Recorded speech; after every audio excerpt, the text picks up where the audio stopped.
Bien, merci beaucoup Yana de cette introduction. On a intérêt d'être bon après ça. Hein. Merci de nous accueillir et puis de provoquer cette rencontre. Alors c'est vrai qu'avec Anne-Lou, on a l'occasion assez régulièrement de dialoguer, de travailler, de monter des projets, mais c'est un peu quand même la première fois qu'on vient parler autour de ton travail directement et pas simplement pour porter les grandes causes comme on avait pu le faire au Parlement de la photo il y a 1 an et demi.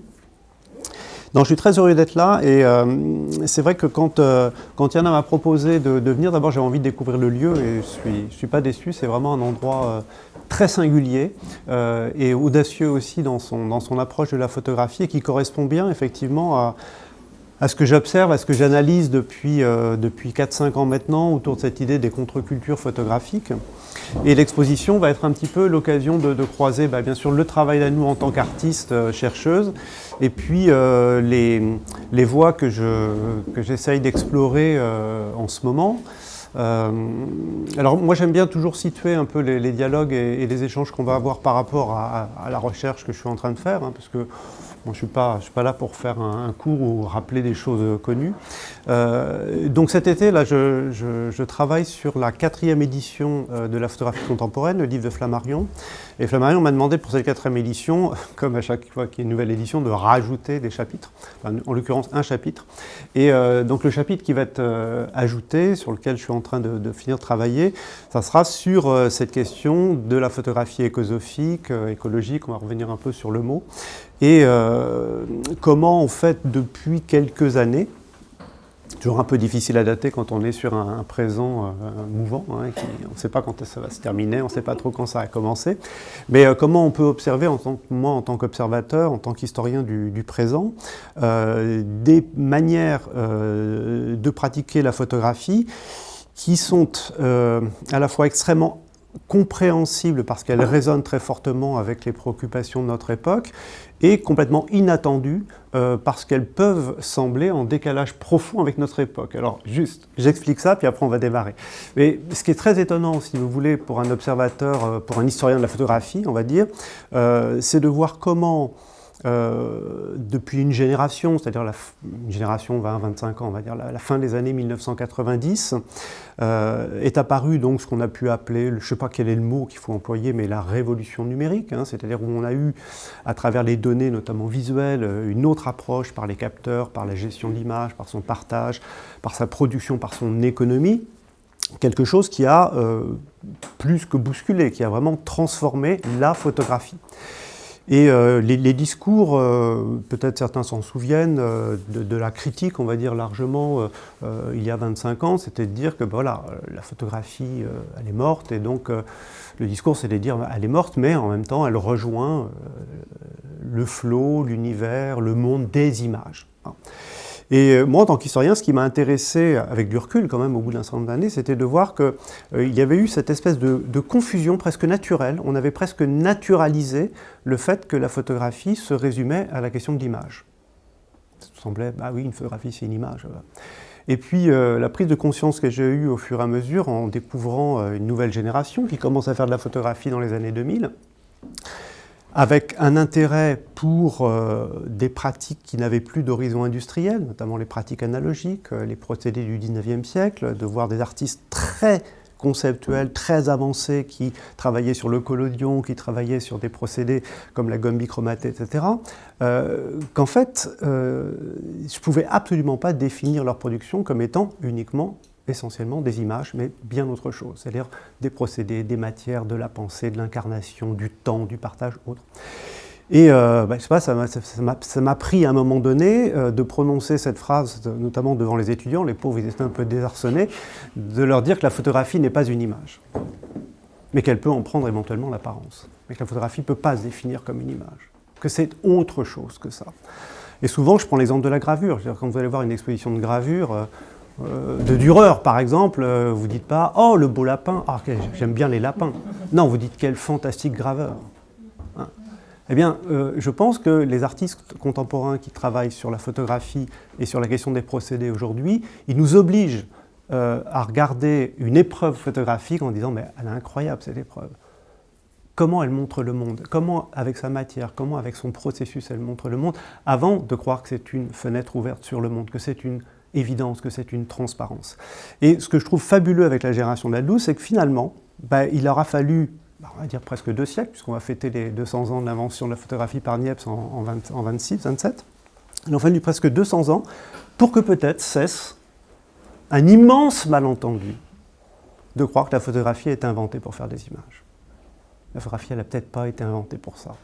Et on va remonter sur certains procédés qui ont avorté, qui sont des procédés mort-nés, parce que, justement, ils ne permettaient pas de produire des images. Et, alors, bon, après, c'est un peu mon délire, mais dire qu'en fait, la photographie, on l'a souvent pensée comme une émanation de la révolution industrielle, du capitalisme des images, la reproductibilité, l'édition, etc. Et s'il n'y avait pas une autre partie de la photographie qui avait vécu en parallèle, de manière un peu underground, on va dire aujourd'hui, tout au long de son histoire, et qui n'était pas vouée nécessairement à la diffusion, à la production, à la rentabilité des images. Moi, en tant qu'historien d'art, c'est bien sûr plutôt ça qui m'a intéressé dans ma carrière. Et j'ai l'impression, pour avoir fait ma thèse sur le pictorialisme, donc sur cette photographie 1900 qui travaillait à la gomme bichromatée, le platinotype, etc., un siècle plus tard, de dire, mais en fait, c'est un peu la deuxième grande secousse qui réagit à l'industrie des images, au capitalisme des images, en proposant des images uniques, des images très très longues à fabriquer, des images qui doivent beaucoup au hasard, des images qui sont invendables, etc., etc. Et donc, là, ce qui me passionne dans des expériences dont on va parler avec Anne-Lou, c'est qu'il se passe quelque chose qui nous montre que la photographie est plus qu'une image, qu'elle est quelque chose de plus, comment dirais-je, plus essentiel, plus singulière que le monde des images. Alors bien sûr, ça fait parfois des images, mais des fois non. Des fois non. Vous pouvez voir d'excellentes aujourd'hui expositions de création contemporaine où vous regardez avant tout des substances, des matières, des process, des pensées, des idées, plutôt qu'une image. Donc de temps en temps, il y a des images et de temps en temps, il n'y en a pas. Donc c'est tout ça qui bouge aussi en ce moment et qui m'intéresse. Et pour le dire autrement, la question aussi que je trouve, enfin pour moi qui est essentielle en fait, qui est vraiment ce sur quoi j'ai envie de travailler maintenant, c'est que ce que me font comprendre ces expériences photographiques en ce moment, c'est que ce qu'on appelle la photographie analogique dépasse, la notion d'analogique dépasse fondamentalement la question technique. Pour moi, l'analogique n'est plus une question technique, c'est une question culturelle et anthropologique. Ce que montre la photographie, comme nos amis musiciens qui travaillent avec le vinyle ou la bande magnétique, comme les gens de cinéma qui travaillent aujourd'hui avec les projecteurs, avec le film 16, avec le film 35 mm, avec le vrai film, comme le montrent aujourd'hui ceux qui réhabilitent et travaillent sur les jeux analogiques par rapport aux vidéo games, etc. Qu'en fait, nous n'avions pas eu besoin, jusqu'à présent, parce qu'il n'y avait pas de concurrence, parce qu'il n'y avait pas d'autres modèles, nous n'avions pas besoin d'appeler une partie de nous-mêmes la culture analogique. Que, en fait, quand nous allons dans notre jardin, quand nous faisons des activités de cuisine, quand nous faisons du tirage photographique, quand nous faisons beaucoup de choses, eh ben, en fait, on est en analogique. Et je parlais de ça avec une amie en Allemagne qui me disait « mais c'est marrant que tu parles de ça parce que maintenant en Allemagne, quand on va boire un café avec quelqu'un, on se dit bah, « on se retrouve en analogique ». Mais en fait, la culture distancielle et dynamique, c'est qu'en fait, et aujourd'hui que nous avons une grande partie de notre vie qui est en numérique, les écrans, etc., eh bien nous avons en fait une partie de notre culture qui est analogique. Et c'est ce que nous explique aussi la photographie aujourd'hui, hein, c'est qu'il y a une partie de notre culture qui doit être, qui peut être identifiée. Les urbanistes y travaillent beaucoup, etc. Enfin, c'est tout à fait passionnant. Donc ça, c'est le prochain colloque du mois d'octobre. Mais voilà, donc tout ça, c'était cette introduction un peu longue, je m'en excuse, c'était pour vous situer aussi le fait que notre dialogue, notre rencontre avec Anne-Lou et ses recherches très très approfondies en histoire de la photographie aujourd'hui, c'est pas de l'érudition. C'est penser le monde aujourd'hui, hein, et le penser de manière peut-être un peu alternative par rapport au modèle ambiant, on va dire, en tout cas dominant. Alors, à nous. tout ça est très troublant, c'est comme ces histoires d'horizon. Mais on va aborder 2 points. Tu vas nous parler du projet qui est né, et comment est née cette exposition, ces 2 expositions, comme on l'a rappelé. Mais il y a 2 points qu'on va tirer qui, moi, me semblent extrêmement intéressants. C'est que les photographies que nous voyons sur les murs, elles ont une nature particulière, elles ont une histoire particulière. Et donc, on va essayer tu vas nous expliquer quelle est leur histoire, et on va voir comment cette histoire, elle correspond aussi à un rapport que nous avons avec la photographie, l'image photographique aujourd'hui. Et puis après, tout doucement, on ira aussi vers toute une partie de ta recherche déjà ancienne et portée aujourd'hui, mais tu es une des pionnières en France des questions liées à la photographie liée aux végétaux. On prononcera les mots savants plus tard.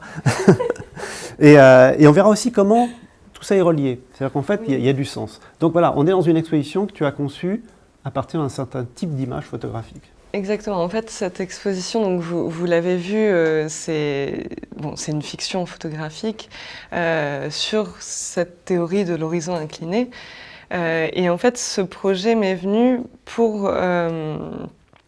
à l'origine vraiment par rapport à des questionnements sur l'écologie. Je me demandais comment faire la photographie la plus écologique possible, la plus vertueuse possible en tout cas. Et j'en suis arrivée à la conclusion, c'était pendant une nuit d'insomnie du confinement, j'en suis arrivée à la conclusion que la photographie la plus écologique, c'était une photographie qui existait déjà.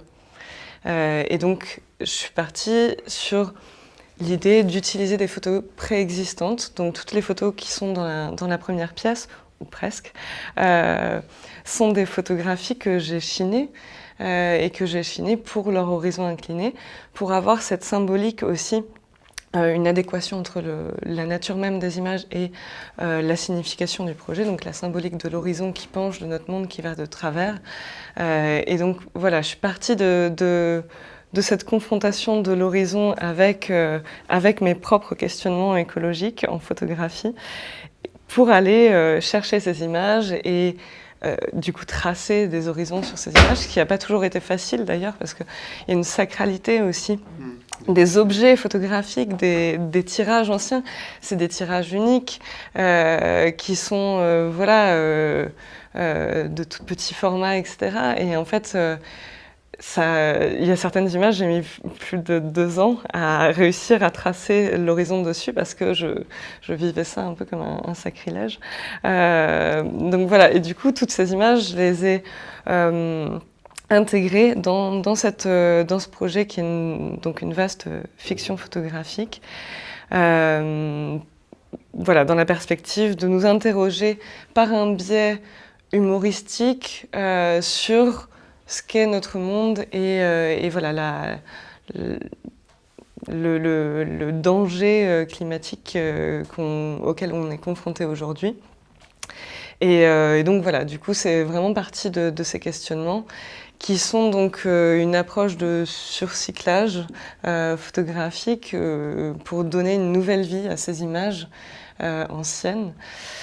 Et voilà, qui sont du coup un des 2 biais que j'ai choisi pour aborder l'écologie dans la photographie. Donc il y a ce biais-là de surcyclage et puis il y a effectivement tout un champ de recherche sur lequel je travaille depuis 11 ans maintenant, et qui est là de faire des photographies avec des procédés végétaux. Alors, on y viendra dans un second temps, mais alors, en fait, vous assistez à un coming out incroyable, parce qu'en général, j'ai encore vu à Arles, elle ne présente pas du tout l'exposition comme ça. Donc là, en fait, elle a envie de dire d'emblée que c'est une immense fiction, alors que tout est construit pour donner le sentiment scientifique et de vérité. Donc, alors, merci. Alors, je suis désolé pour ceux qui croyaient que la société de l'horizon incliné existait, mais du coup, c'est très intéressant parce que c'est un long projet que tu as mûri, parce que tu as construit cette histoire. Enfin, cet été, donc à Arles, devant un aéropage, elle explique comment, dans le grenier de son grand-père, et tout le monde est là, incroyable. Je vais aller voir, peut-être que moi aussi. Tu as entendu parler de la société de l'horizon? Ça me dit quelque chose. Donc, elle a une capacité de faire croire aux choses. Et alors là, non, ce matin, pas du tout. Mais alors... Non, parce que moi, là, en t'écoutant, je me dis, mais est-ce qu'il ne manque pas un panneau à l'entrée de l'exposition? Alors, voilà, comment ça marche, comment on a envie, est-ce que toi tu t'es pas mis à y croire à un moment donné, que même en privé, dans un dîner avec les copines l'autre soir là, à Arles, mais on était tous persuadés que ça existait, et moi le premier. J'ai vu que tu y avais cru. Mais bien sûr. Bon, mais effectivement, dans ce projet, c'est une autre dimension. En fait, c'est quelque chose aussi qui m'interroge beaucoup aujourd'hui. On présente souvent la photographie comme une preuve de ce qui est, de ce qui existe vraiment. Et moi, j'ai décidé aussi de nous alerter sur cette crédulité, notamment à l'ère de l'IA générative, où en fait, on peut générer des photographies tout à fait vraisemblables et qui pourtant n'ont aucune réalité. Et du coup, j'ai essayé de brouiller les frontières entre la réalité et la fiction. Donc effectivement, dans le récit, normalement, je raconte voilà, cette boîte que j'ai retrouvée dans la cave d'une maison de famille. Il y avait toutes ces archives incroyables dedans. Et donc à partir de là, j'ai retracé l'histoire de la théorie de l'horizon incliné en remontant jusqu'au 19e siècle avec la première société en Angleterre, la Tilted Horizon Society. Et voilà, et en plus, c'est une histoire volontairement invraisemblable, avec plein de choses qui normalement doivent mettre à la puce à l'oreille. Oui, c'est sans compter sur ta capacité de séduction de l'auditoire. Mais voilà, avec par exemple la dérive sectaire du cercle des disciples de l'horizon incliné au début du XXe siècle et ce suicide collectif parce qu'il prédisait le renversement complet de l'horizon. Et je peux raconter ça devant un auditoire. Le temple solaire, et voilà, l'imaginaire collectif, parce qu'on a envie en fait, de croire aux histoires qu'on nous raconte. On est en fait comme des enfants à qui on raconte une histoire et on a envie d'y croire. Et en fait, moi, j'arrive avec tout un ensemble de photographies présentées comme des preuves parce que je reprends les codes des archives, je reprends les codes des recherches scientifiques avec des courbes, avec des choses qui sont complètement bidons, mais qui ont l'air d'être vraies. Et de fait, souvent, je ne sais pas si ça a été votre cas quand vous avez visité pour la première fois l'exposition, mais voilà, souvent, il y a au moins un doute raisonnable. Est-ce que c'est vrai ou est-ce qu'elle se fout un peu de nous et souvent aussi, il y a des gens qui y croient vraiment et qui, donc, arrivés dans la deuxième pièce, puisque pour moi, c'est important qu'à un moment, on se rende compte qu'on a été dupé. Et donc voilà, dans cette pièce, il y a le making-of des archives, il y a une dimension participative pour que chacun puisse faire donc sa propre planche d'archives et donc démystifier aussi cette forme de l'archive pseudo-historique. Voilà. Et donc, pour moi, c'est important que qu'on se rende compte en fait qu'on s'est fait avoir et du coup qu'on soit un peu plus méfiant. Et alors, si j'ai le temps de raconter une petite anecdote quand même, il y a des amis de mes parents qui me connaissent depuis toujours et qui savent que je suis incapable de mentir. Ça m'a d'ailleurs demandé énormément d'entraînement sur ce projet pour réussir à tenir mon discours sans éclater de rire. Et donc, eux sont venus voir la toute première exposition qu'il y a eu de ce projet à Paris, qui était vraiment une exposition embryonnaire de restitution du mentorat des filles de la photographie, puisque j'avais été lauréate du premier mentorat. Et il y avait dans cette exposition une petite phrase dans un coin qui disait que c'était faux. Mais ils ne l'ont pas vu. Et ils connaissaient la cave, enfin, ils connaissaient la maison de famille dans laquelle je suis censée avoir retrouvé ces archives. Et ils connaissaient mon grand-père qui était censé avoir acquis ces archives dans une brocante, voilà. Et donc, ils m'ont posé plein de questions en plus. Et moi, je leur répondais toujours à fond. On a peur de décevoir aussi. Voilà. Et en fait, ils y ont complètement cru. Et quand ils ont réalisé, mais quelques jours après, que je leur avais menti, ils étaient vexés. Donc maintenant, sur tous mes projets, ils viennent sur la défensive, ils ont très peur de se faire avoir. Donc c'est aussi ça qui m'intéresse dans ce projet-là, en plus de la dimension de nous interroger sur l'état de notre monde actuel, autant d'un point de vue politique que climatique. Mais on voit bien qu'effectivement, le grand ressort rhétorique de la persuasion, c'est ces photographies d'archives. On a finalement un rapport de plus en plus sacré à ces petites images d'amateurs, de voyages, de laboratoires, peu importe l'origine. Plus le temps passe, entre cette photographie argentique classique et aujourd'hui, plus ces images deviennent précieuses. Précieuses parce qu'elles se perdent, parce qu'elles sont évocatrices d'une autre époque, parce qu'elles ont un parfum d'archive, on va dire, la saveur de l'archive, comme disait l'autre. Et ça, c'est quelque chose d'assez troublant depuis, on va dire, 25-30 ans, depuis que s'est développé ce qu'on appelle la culture de la photographie vernaculaire. Parce que ce sont des photographies dites vernaculaires, donc des photographies qui ont eu une valeur d'usage, qu'elles ont perdue, et c'est désormais dans le fait même qu'elles n'aient plus de valeur d'usage qu'elles nous semblent augmenter d'une valeur esthétique. C'est ça qu'on appelle le surcyclage. Ce n'est pas des photographies qu'on broie pour faire de la pâte à papier, ça c'est du recyclage.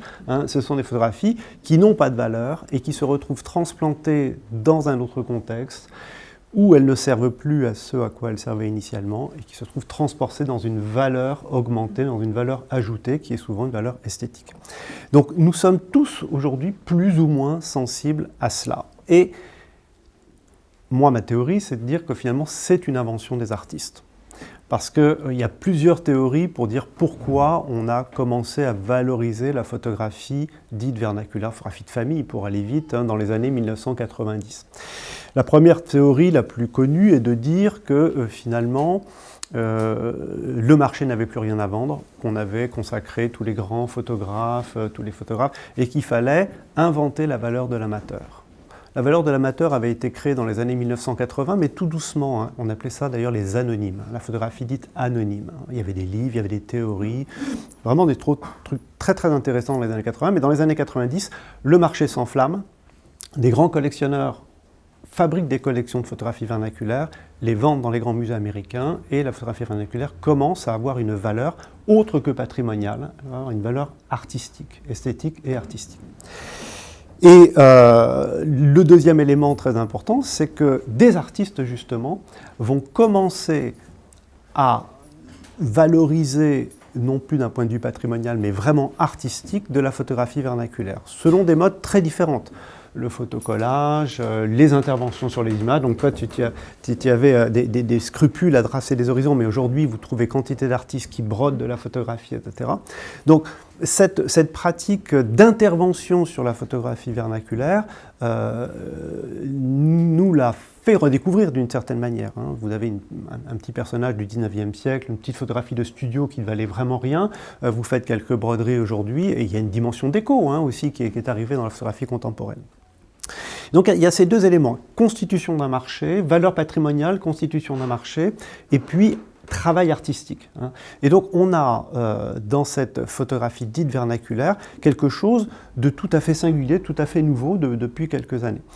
On continue à en trouver, on continue à en acheter, mais d'une certaine manière, les artistes qui utilisent la photographie vernaculaire, pour certains depuis une trentaine d'années, ont fabriqué, je dirais, un nouveau goût, ou un goût en tout cas, pour ces photographies que moi je dis surcyclées, parce qu'effectivement, vous avez compris, elles s'augmentent au-delà de leur valeur d'usage initiale.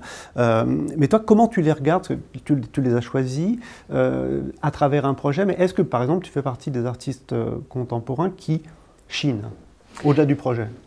Alors, au-delà du projet, en fait oui, je chinais déjà des photographies anciennes.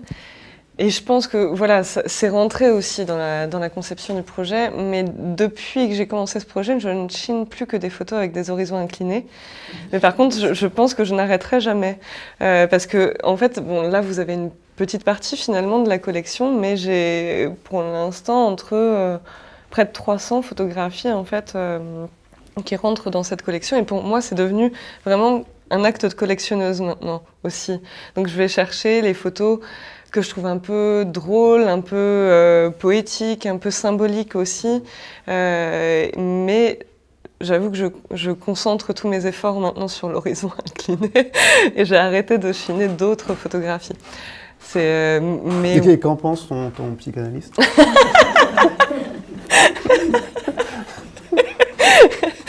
Mais effectivement, c'est assez... Enfin, je sais pas, c'est un projet qui Et par contre, enfin oui, je collectionne et j'accumule, mais on me demande souvent d'ailleurs si je vends des planches d'archives, parce que finalement je leur donne une autre valeur, mais je ne peux pas vendre. Pour moi, c'est des archives maintenant, donc on ne va pas dispatcher des archives. Les séparer, etc. Donc je garde vraiment tout. Et voilà, pour moi, l'idée, c'est qu'elles soient exposées ensemble et qu'elles fassent corps. Donc il y a cette dimension de retrouver finalement une forme d'archive réelle, alors que c'est à l'origine, en tout cas, une collection d'archives fictives. Donc ça, c'est très intéressant, le fait que finalement, un travail artistique fabriquant une archive, il y avait une exposition il y a quelques années que je trouvais très juste sur cette question-là, qui s'appelait les archives sauvages. L'idée de fabriquer une archive, et finalement, à un moment donné, on ne peut plus la démanteler. Elle existe, c'est un corpus, en fait, qui existe.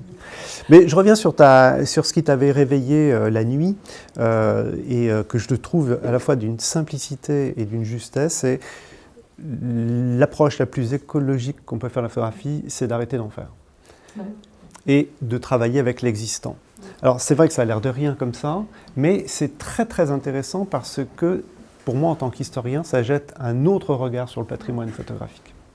C'est-à-dire que souvent, pour avoir été responsable de collection, etc., souvent, on préserve comme on peut, ça coûte très cher de préserver, on valorise comme on peut, ça coûte cher de valoriser. Donc, très souvent, finalement, il suffit de demander aux photographes, on est très embarrassé avec les archives photographiques. Elles sont fragiles, elles sont... Bon.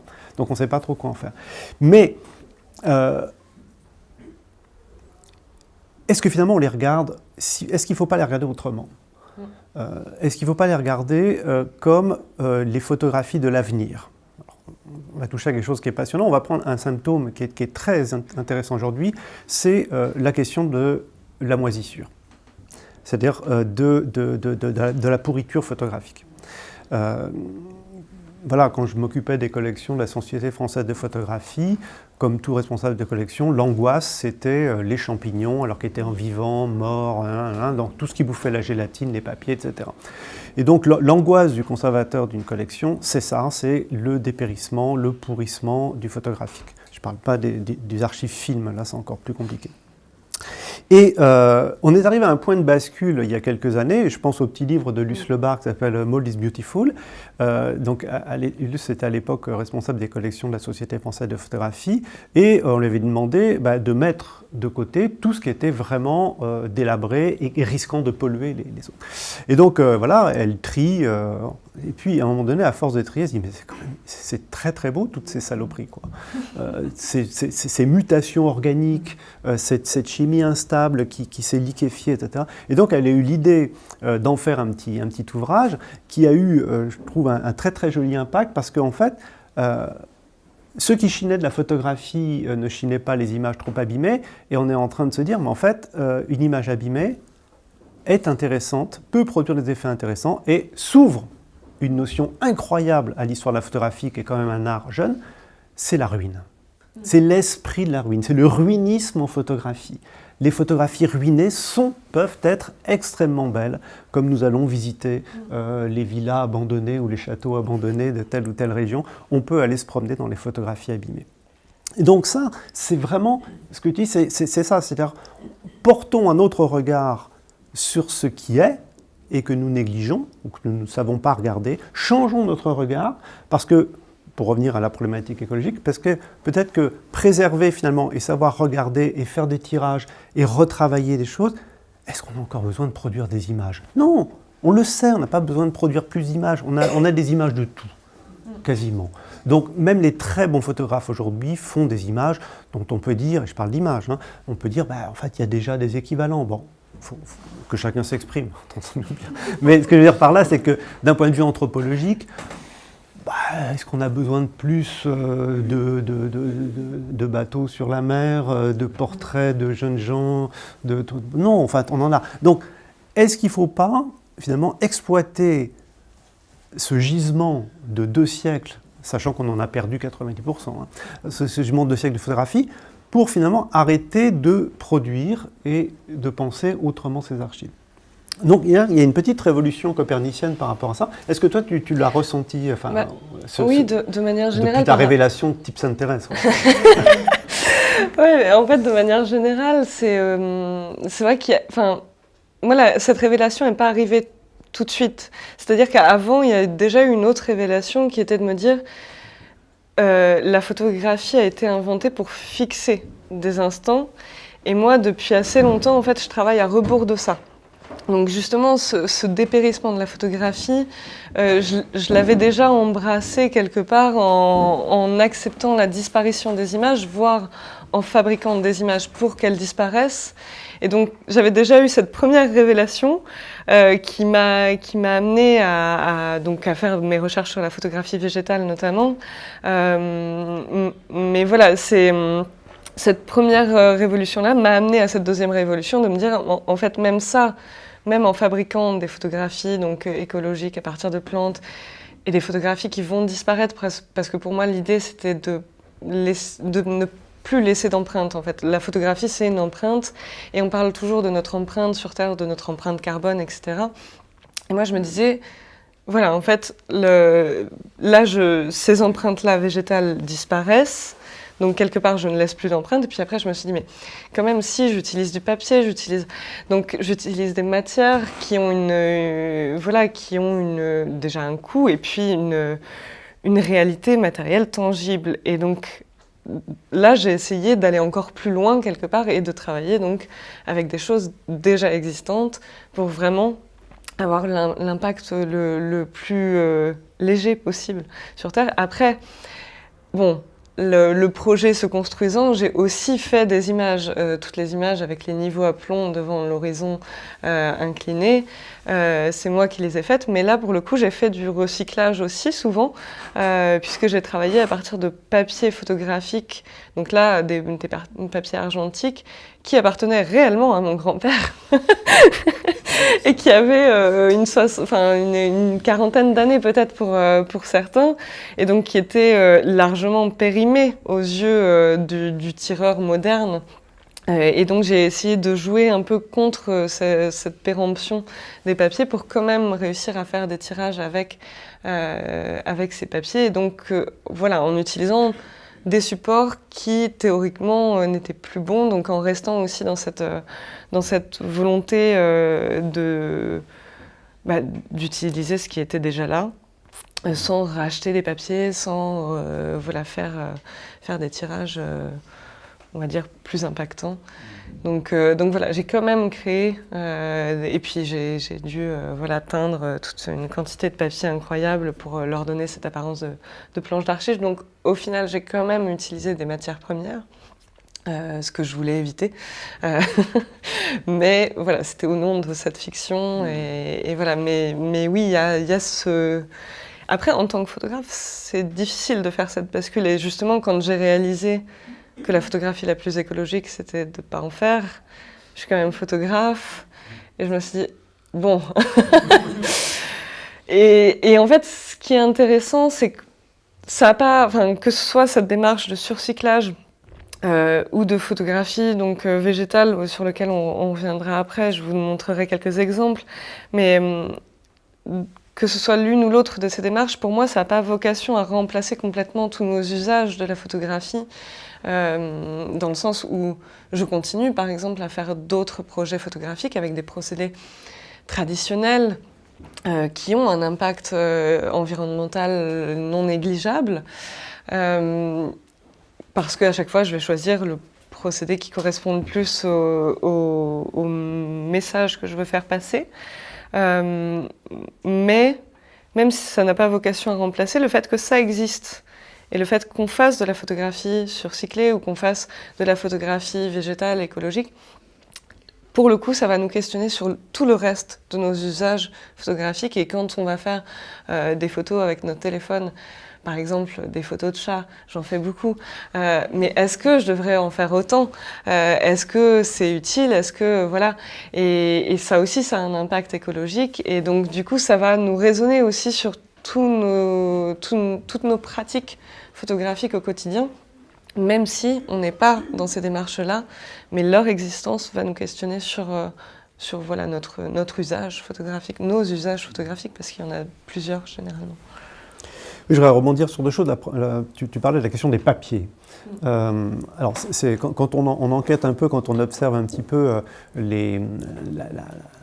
les pratiques artistiques contemporaines autour des papiers périmés, c'est un océan. Alors, avant d'en parler il y a quelques années avec Guillaume Zuilly, avec des gens qui travaillent avec du papier périmé depuis de nombreuses années, qui m'ont fait découvrir qu'il existait plusieurs marchés absolument colossaux autour des papiers, ou des verres d'ailleurs, et qu'on parlait d'utiliser l'existant, qu'il y a des stocks effectivement quand même assez importants qui permettent d'utiliser des productions industrielles dont la DLC est largement limitée, puisque une des artistes américaines, peut-être qui a commencé à travailler sur ces questions, son nom m'échappe tout de suite, mais ça va me revenir, elle peut travailler avec des supports qui datent de la fin du 19e siècle. Donc c'est assez étonnant. Alors qu'est-ce qui se passe ? Il y a deux choses. Il y a l'inconnu de l'accident, de qu'est-ce qui va sortir de ces papiers, qu'est-ce qui va sortir de ces verres. Donc la surprise, c'est intéressant, c'est pas intéressant, on garde pas. Donc ça, on l'envisage bien. Mais il y a aussi des artistes qui célèbrent le papier pour lui-même. C'est-à-dire qu'ils ne vont pas spécialement tirer des images sur des papiers en disant « tiens, qu'est-ce que ça va donner, c'est intéressant », mais qui travaillent le papier pour lui-même. Alors, il y a les époux Cartier en Suisse qui font un travail étonnant. Alors eux, c'est pareil, ils ont une palette absolument incroyable de papier photographique. Alors ils poussent, si je puis dire, le bouchon très loin. C'est qu'ils font des installations très très belles d'ailleurs, très minimalistes de papier dans les expositions de création contemporaine. Et donc tout est fermé par un rideau, et le premier jour de l'exposition, donc ils enlèvent le rideau, et cette grande composition de papier se met à vivre le temps de l'exposition. Et donc avec tous les types de papier, tous les types de chimie, donc c'est une œuvre bien sûr qui évolue presque heure par heure, en tout cas jour par jour. Vous venez voir l'exposition, les papiers ont changé. Et donc il y a une célébration de la vie de cette chimie-là. Et on n'a pas encore prononcé le mot de photochimique, que je trouve un mot très clair, pratique photochimique. C'est-à-dire qu'on travaille avec de la photochimie qui est vivante, qui est réactive, dont on peut avoir des phénomènes d'affadissement, de recoloration, de régénération avec le cyanotype, avec des choses comme ça. Et ce qui n'intéressait absolument pas les photographes qui avaient une relation au papier de valeur d'usage, bon, je pense papier, ça m'intéresse, je tire, je fixe, etc.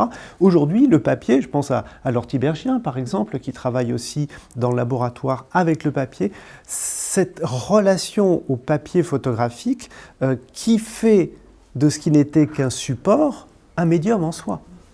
Exactement comme on pourrait faire parler la pierre, comme on pourrait faire parler le végétal. Bon, donc ça c'est nouveau. C'est aussi l'archéologie, parce qu'en fait, il y a une connaissance qui se met en place de ces stocks de papier.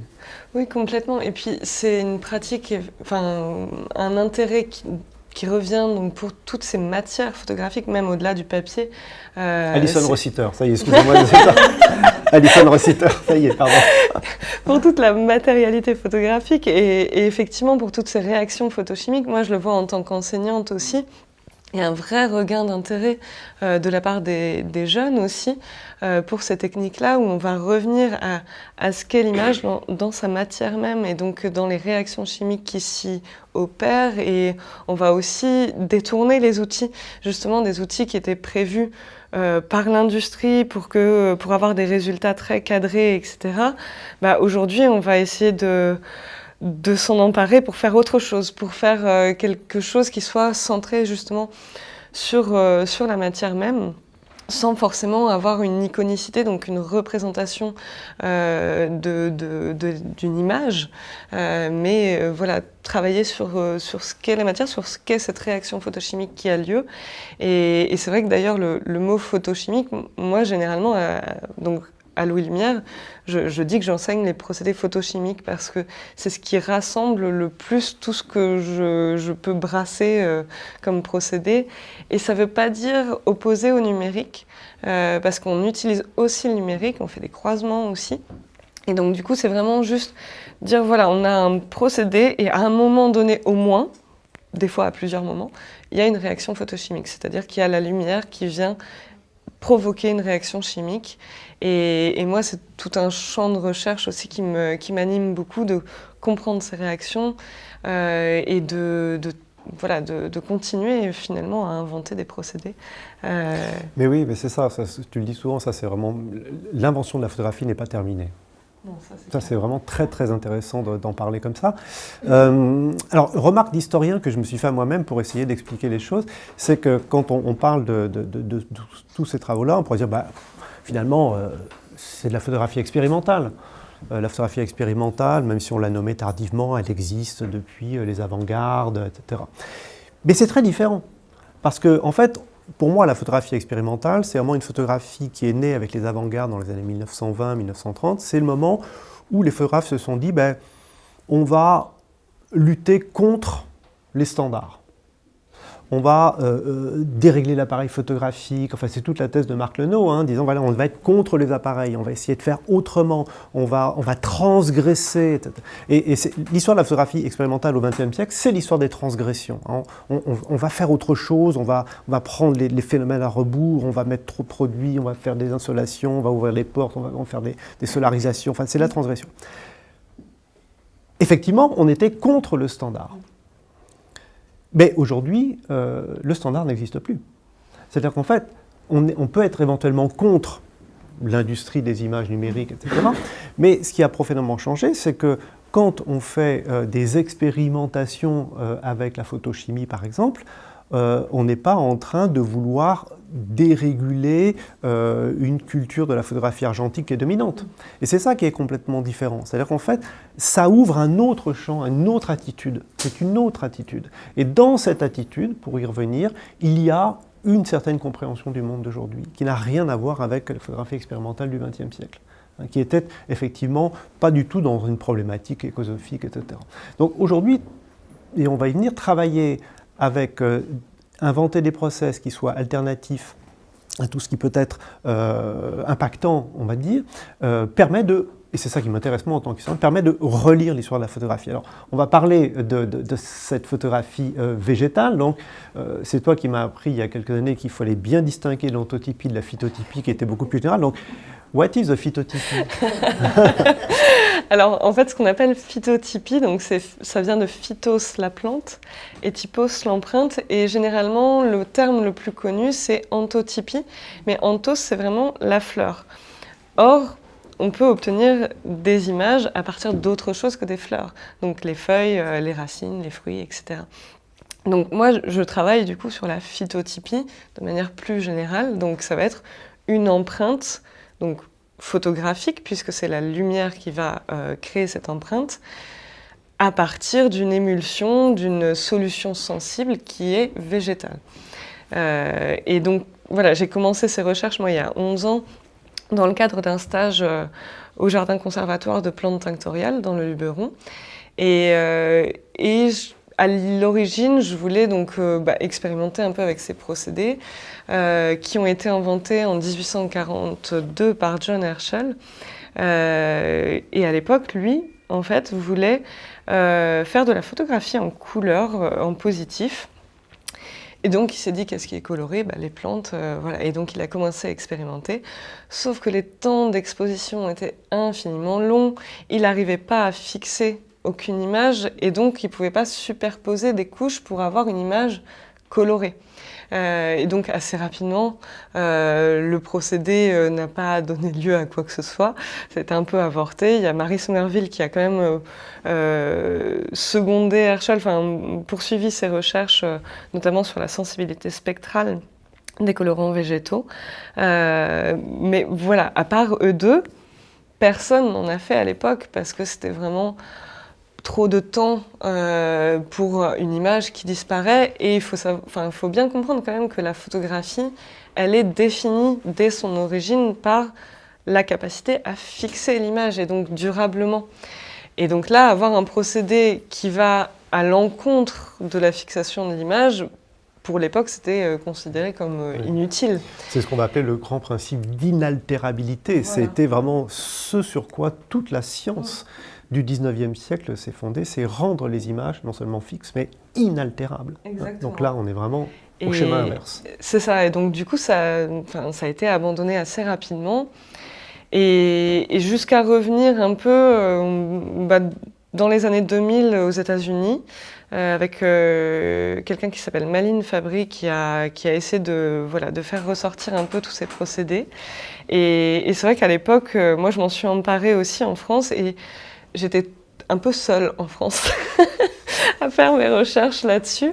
Et depuis, c'est assez fou parce que ça a pris une ampleur beaucoup plus importante. Il y a beaucoup de gens qui expérimentent, alors pas toujours avec une démarche scientifique, mais c'est pas grave. C'est des procédés très accessibles parce qu'il suffit de prendre des plantes, de les broyer et d'étendre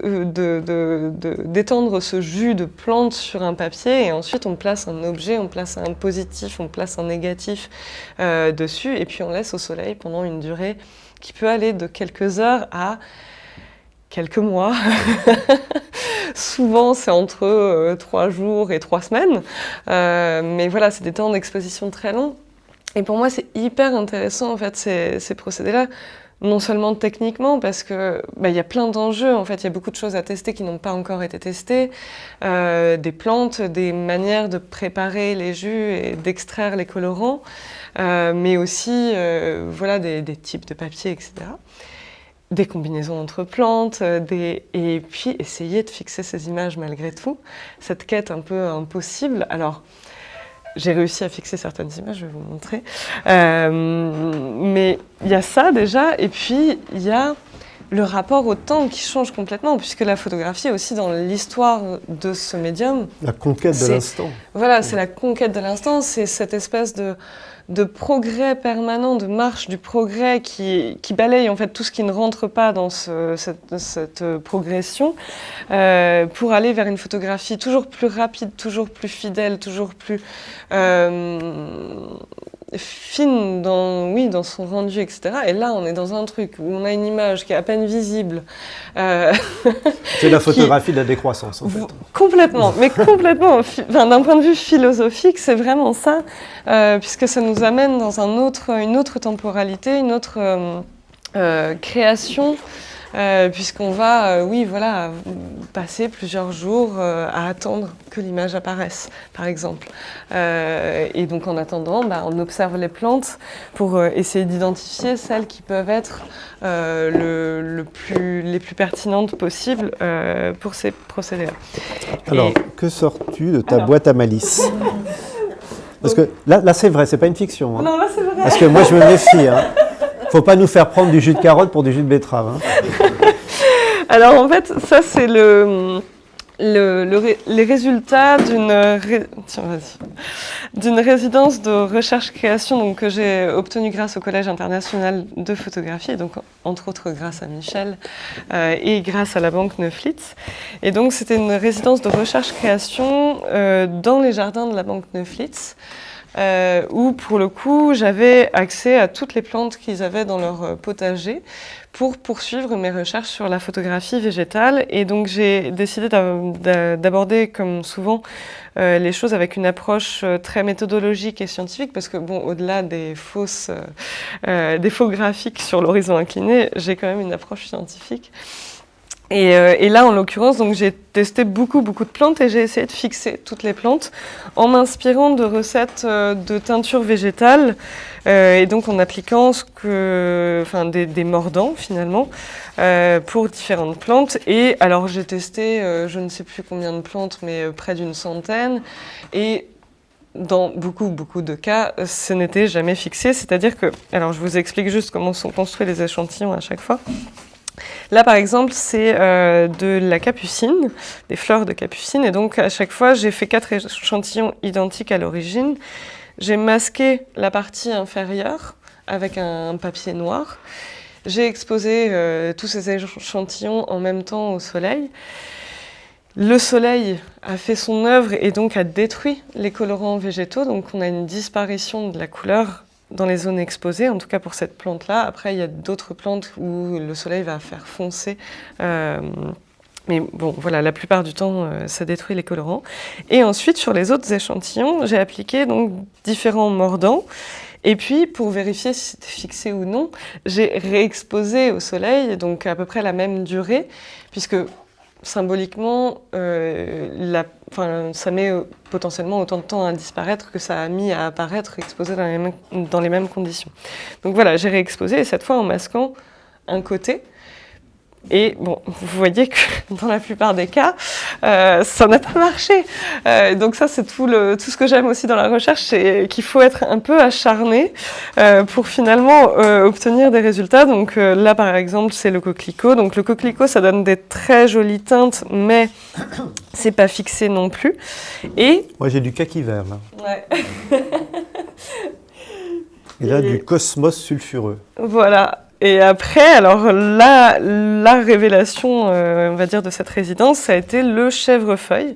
Donc le chèvrefeuille commun, j'ai utilisé les fleurs en pensant, alors comme elles étaient blanches et qu'elles foncent légèrement au fur et à mesure de leur maturation, je pensais que ça allait s'assombrir. En réalité, non, ça s'est bien éclairci dans les zones exposées.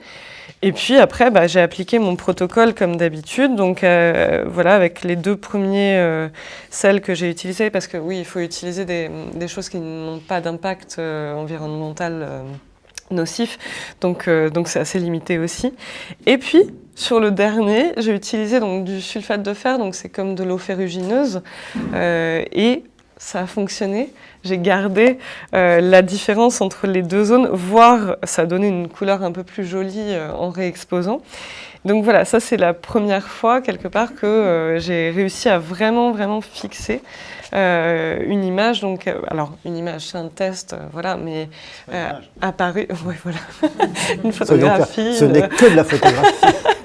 Voilà, qui était apparu. Alors si tu permets, je vais faire juste une aparté. Si vous avez en tête, sinon vous irez regarder l'album d'essai d'Hippolyte Bayard, donc l'un des inventeurs de la photographie en France, quand on a eu en main ou sous les yeux son album d'essai, ça ressemble exactement à ça. C'est-à-dire en fait c'est ça qui est intéressant, c'est qu'il y a dans les recherches d'aujourd'hui un dialogue avec les recherches des origines de la photographie, mais ce qui est intéressant c'est que moi, en tant qu'historien d'art, quand je montre les essais de Bayard à des jeunes étudiants qui étudient l'histoire de la peinture, l'histoire de l'architecture, etc., je ne manque pas, bien sûr, de leur dire « mais vous voyez, c'est quand même drôle parce que les essais de photosensibilité d'Hippolyte Bayard, c'est beau comme un Rothko, ça fait penser à Joseph Albers, on a l'impression d'être dans l'histoire de l'abstraction ». Bien sûr, les inventeurs de la photographie pouvaient trouver très jolis leurs tests, mais n'avaient pas ces références qu'on active en regardant ça. Sauf que toi, tu les as. Oui, voilà. Et quand particulièrement même, Bayard, j'avoue que c'est un de mes chouchous parmi les inventeurs de la photographie. Mais pas que, parce que tu parlais avec ta fiction de l'exposition d'aujourd'hui, de ton goût de l'archive et de la manière de fabriquer l'archive. Tu fabriques des magnifiques archives. Et moi, je veux dire, pour moi, l'archive et l'œuvre font complètement corps. Ça, c'est une question passionnante que je m'étais posée il y a quelques années. J'ai dirigé une thèse sur les archives photographiques du Bauhaus. Et la problématique qui était émergée, c'est qu'à un moment donné, on était incapable de dissocier les exercices des élèves des œuvres. À quel moment on bascule de l'exercice à l'œuvre? Là, c'est un peu pareil. À quel moment on bascule ou on ne bascule pas, ou on confond l'exercice, c'est-à-dire la tentative, l'essai, avec son protocole scientifique de l'œuvre elle-même. Pour moi, les deux ne sont pas distants, en fait. Voilà. C'est-à-dire que là, donc ces petits carrés, j'ai adopté la même forme à chaque fois, et donc la même approche systématique sur toutes les plantes. J'ai aussi fait varier le pH parfois, etc. Mais au final, j'ai près de 250 échantillons donc, sur papier. Donc à chaque fois, sur les échantillons, on peut en faire passer quelques-uns, mais à chaque fois, en dessous, il y a le nom de la plante, il y a le nombre de couches que j'ai appliquées, la période d'exposition, et puis après, ce que j'ai... Alors oui, en plus, j'en ai pas parlé d'ailleurs, mais c'est bien que tu montres, parce qu'on parlait du mold is beautiful tout à l'heure, et là, c'est des échantillons qui ont pris l'eau, parce que c'était un été où il y a eu énormément d'orages à Paris, et donc mes châssis presses, donc dans lesquels j'exposais les échantillons, qui étaient censés être étanches, ne l'étaient finalement pas tant que ça. Et donc j'ai énormément d'échantillons qui ont pris l'eau. Mais alors moi je trouve ça magnifique, parce que ça fait des effets comme ça donc sur le recto, mais au dos, c'est merveilleux. Et finalement, bon voilà, ces échantillons ne sont pas exploitables en soi, mais ils sont très beaux. On ne jette rien. Ah non, jamais. Et voilà, donc ça, c'est donc les recherches que j'ai menées, on va dire. Mais alors, non seulement elle a une très belle écriture, mais le poème est le suivant. Extrait de Fruits du Dragon, plus eau distillée 1 plus 5, 05 06 2023. C'est du Rimbaud. Et voilà, et après, alors parallèlement, donc j'ai fait aussi des tests de vieillissement des images. Alors pour vous montrer, là c'était un tirage donc avec une image de coquelicot à l'origine, qu'on distingue à peine aujourd'hui puisque je l'ai exposé pendant quelques mois face à la lumière, et donc la lumière a peu à peu fait disparaître l'œuvre.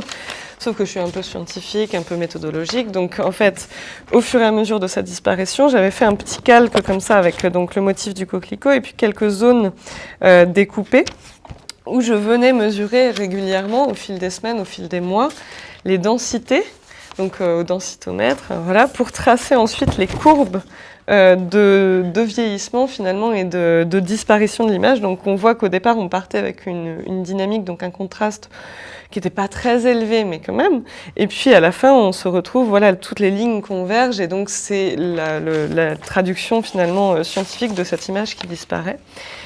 Et dans le cadre de cette résidence de recherche-création, j'avais quand même pour objectif de faire, pareil qu'Herschel, des photos en couleur. Et moi, je m'étais dit, bon, ok, on n'arrive pas à fixer, c'est pas grave. On va faire les photos sur des couches transparentes, puis superposer les couches transparentes. Donc j'ai fait des essais de phytotypie sur verre. Donc là, j'ai amené mes petits échantillons. Et je veux dire que là, c'est pareil, au niveau des archives, je trouve ça assez beau en soi. Hop, je vais vous les montrer comme ça. Donc en fait, c'est des petits échantillons. Donc j'ai utilisé des lames de microscope que j'ai sensibilisées donc avec des colorants végétaux, donc cyan, magenta et jaune, ou en tout cas ce que j'ai trouvé qui s'en rapprochait le plus. Et ensuite, j'ai essayé différents liants pour que ça tienne sur le verre.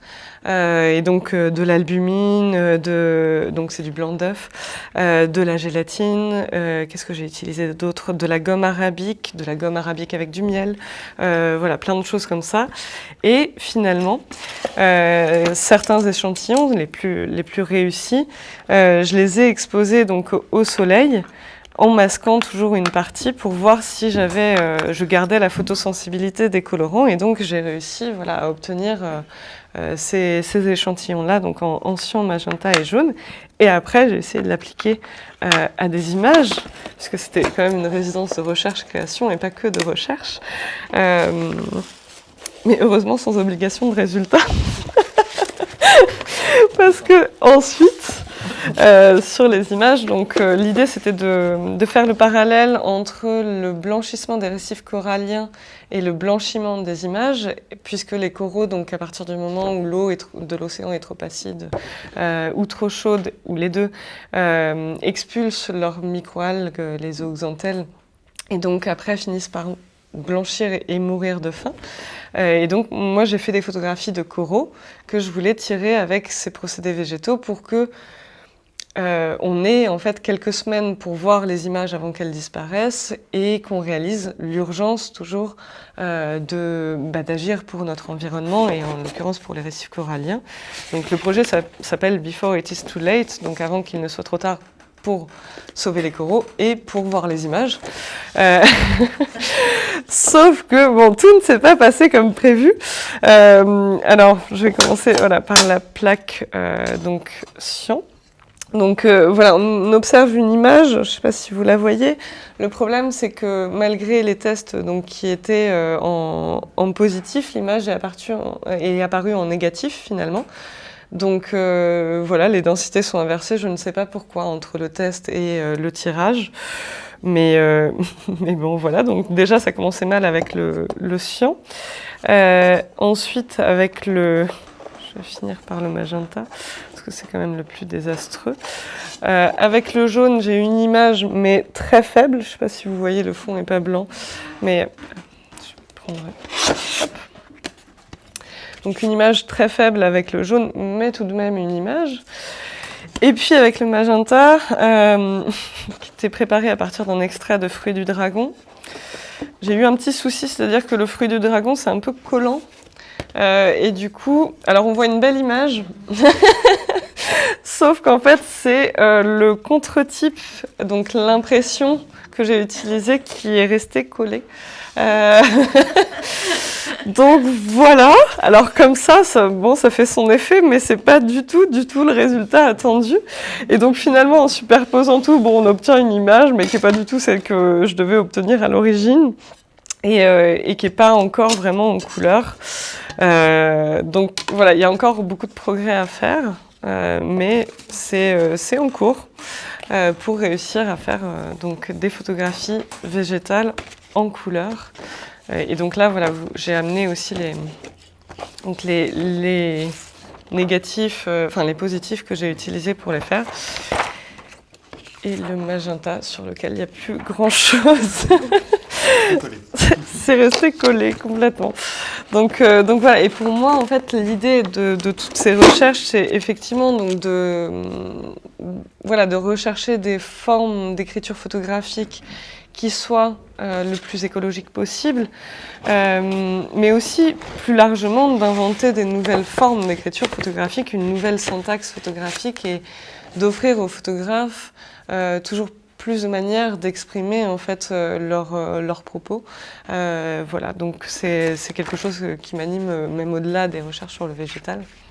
Mais voilà, d'étendre ce langage photographique qui pour moi est une langue vivante complètement.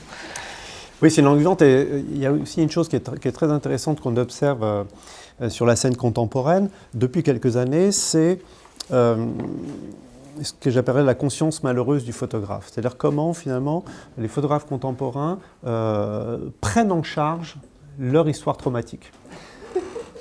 C'est-à-dire l'histoire de la nocivité de la photographie, parce que, il y a eu des discussions il y a quelques années, alors, quand je commençais à parler effectivement de l'actualité de la photographie argentique alors qu'elle avait disparu, il y avait toujours quelqu'un dans la salle qui se levait en disant « Oui, mais avec le numérique, au moins, il n'y a plus de chimie, c'est pas dégueulasse, etc. » Donc je dis bah, « Oui, il y a de la chimie, elle est pas dégueulasse, mais vous ne la voyez pas, mais il y en a autant, etc. » Donc il y avait une discussion là-dessus. Puis après, il y avait une deuxième personne qui se levait et qui me tendait un doigt en disant « Vous êtes un nostalgique ».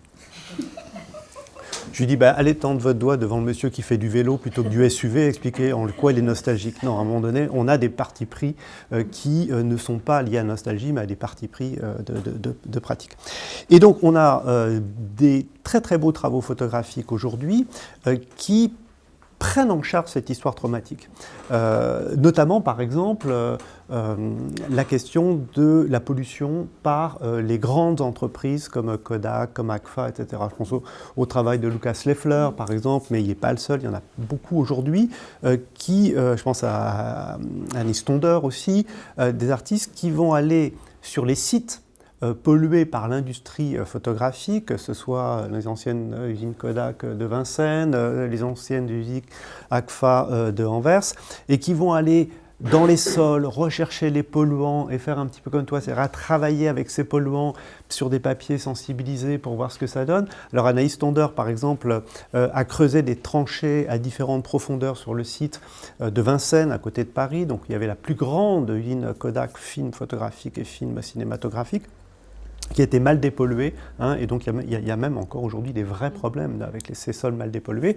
Et donc elle a préparé des grands rubans de papier photographique, elle a sensibilisé elle-même, elle les a enfouis, donc pas de lumière, et elle les a laissés fermenter, moi j'appelle ça le courant du compostage photographique aujourd'hui, et ensuite elle les a déterrés, et donc il y a eu des interactions chimiques entre les solvants qui restaient, voire les éléments argentiques, et puis ce qu'elle avait mis, et donc voilà, elle fait pratiquement ce qu'on peut appeler la chromatographie photographique. Ishibashi l'a fait aussi dans la région du Nord. Et Lucas Leffler, lui, ce qui est intéressant, ce qu'il a fait, il est allé sur le site, il n'est pas allé sur le site, il a utilisé le site de Chalon-sur-Saône, donc l'usine Kodak de Chalon, qui a été beaucoup expérimenté dans sa destruction aussi. Et donc lui, il a récupéré des films d'archives qui avaient de la vie de l'entreprise qui avait été projetée sur les ruines. Et donc, il fait un grand film comme ça qu'il vous montre dans une salle. Et puis, au milieu de la salle, il présente des smartphones en ruine. Alors on vous dit, c'est des smartphones cabossés qu'il a chinés, etc., donc cassés, abîmés, etc. Donc il y a deux époques là. Et en fait, vous vous approchez, puis sur ces smartphones, il y a des images de la destruction de l'usine Kodak, mais au collodion. C'est-à-dire qu'il a appris à faire du collodion, il a projeté des négatifs de la destruction d'images. Et donc, c'est le rapport entre deux industries de l'image industrielle qui nous montre quoi. Alors, je dis dans la discussion, mais finalement, cette installation, ça ressemble à quoi Lucas, il me dit, avec son petit accent inimitable, il dit, ça ressemble à une Apple Store en ruine. Et c'est ça, c'est-à-dire qu'en fait, c'est comment des industries, quelles qu'elles soient, à un moment donné, produisent de la ruine. Donc, ce que je veux dire par là, c'est que il y a toute cette aventure de réinvention permanente de la photographie, et en plus, c'est ça qui est très intéressant, une conscience de ce qu'a été l'industrie, on va dire argentique, polluante, etc., et comment lui trouver des alternatives. C'est-à-dire, il ne s'agit pas de nostalgie au sens, il s'agirait de refaire de la photographie à l'ancienne, mais bien de raconter son histoire, d'en tirer parti. Et c'est là-dessus que je voulais t'interroger, parce qu'il y a beaucoup de propositions passionnantes aujourd'hui sur comment on peut faire ce que je appelle de la photographie survivaliste, c'est-à-dire sans produit photographique. Alors bien sûr avec les plantes, mais pas que. Donc comment on peut penser, et on voit des magnifiques travaux aujourd'hui, comment on peut penser le fait de partir, j'allais dire, avec son couteau dans sa poche et aller faire de la photographie dans la forêt, la nuit. Effectivement, c'est quelque chose qui est assez intéressant parce que ça nous amène aussi sur le faire et vraiment fabriquer une photographie, là de A à Z en fait. Et donc on peut fabriquer son propre appareil en faisant un sténopé, on peut fabriquer ses propres émulsions en travaillant à partir de plantes, etc. Si jamais on utilise quand même des émulsions argentiques, on peut aussi les développer avec des révélateurs à base de plantes. Et donc, en fait, on peut fabriquer des images en reprenant le contrôle sur toutes ces étapes de fabrication et en s'émancipant, du coup, de toutes ces industries, justement. Et oui, on peut faire plein de choses sans... Après, bon... C'est pour l'instant encore limité au niveau du rendu qu'on peut obtenir. Le sténopé, il faut que ce soit une surface relativement sensible malgré tout, parce que sténopé, je ne sais pas si vous voyez ce que c'est une boîte complètement étanche à la lumière dans laquelle on va faire juste un tout petit trou. Donc sténopé, ça veut dire petit trou. Et en fait, la lumière donc, va passer à travers ce petit trou et former une image sur la paroi d'en face, voilà. C'est vraiment l'ancêtre de la chambre noire. Et donc, à partir de là, il suffit de mettre une surface sensible, photosensible, sur cette paroi pour obtenir une image.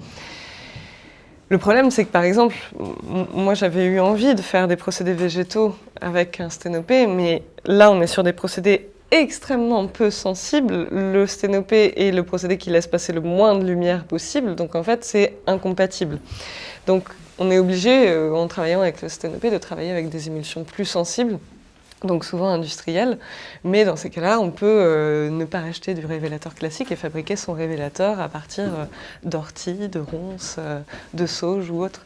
Et ça, voilà, ça demande plus de temps, toujours, de mettre un peu plus les mains quelque part dans le cambouis, parce qu'on va fabriquer son propre révélateur.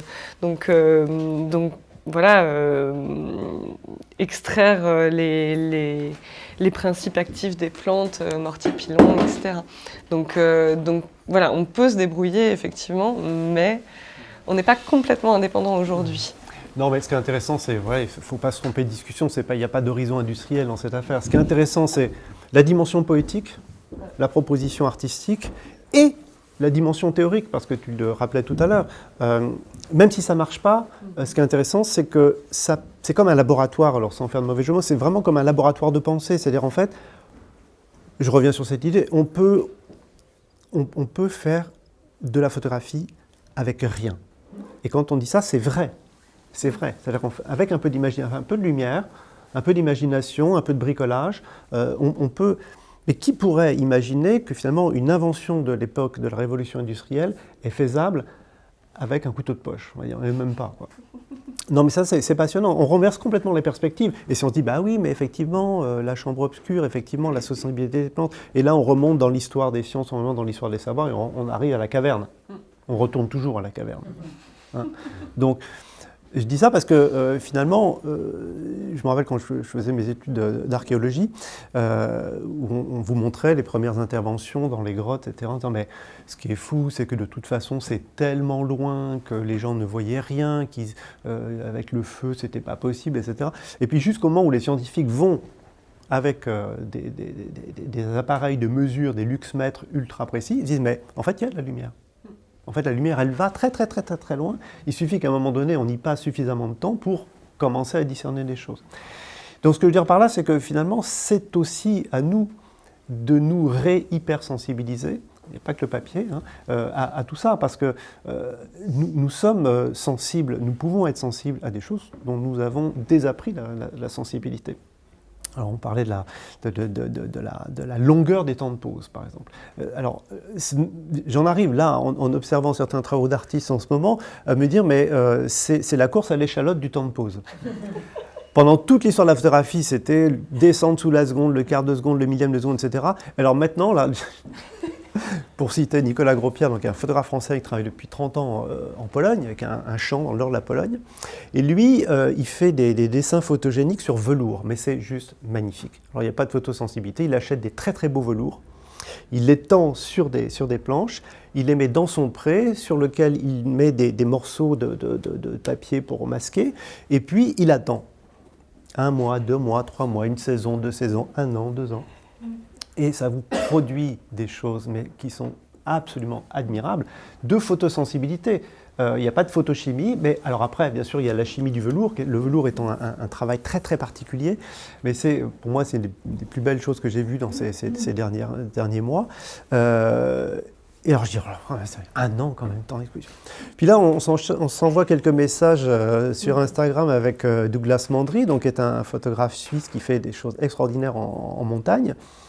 Et donc, je suis en train de parler de son travail où il a fait des photographies de carrières, notamment de carrières de marbre. Il fait des grands formats, donc en C-print, et ensuite il les étale par terre, il met des bouts de cailloux de marbre dessus, et puis il les laisse quelques mois. Et donc après, il revient chercher l'image. Donc elle a été masquée, donc c'est une espèce de ruine du paysage fait par le paysage lui-même. Et donc je dis finalement, pour mon bouquin, je mets combien de temps? Je mets 1 mois, 2 mois? Il me dit non, il me dit, là je reviens, c'est 1 an et demi. C'est la course, qui va exposer le plus longtemps? Non mais on renverse complètement l'histoire du temps, l'histoire des utopies de la photographie. Et je parlais de la décroissance au sens politique du terme, mais c'est vrai qu'à un moment donné, on se dit, mais les vertus du temps, du ralentissement, de revenir, de regarder autrement, de prendre le temps de regarder, c'est quand même une magnifique chose aussi en termes de médiation, parce qu'on a des espaces où il y a de la médiation aussi. Et pour revenir à la phytotypie ou l'ontotypie, c'est vrai que c'est facile à mettre en œuvre et c'est quelque chose qu'on fait beaucoup avec les enfants. La maison Robert Doisneau à Gentilly avait fait pousser il y a quelques années un petit potager, un petit carré potager avec les enfants faisaient pousser des fleurs. Une fois qu'elles étaient poussées, ils les coupaient et ensuite ils faisaient des ontotypes.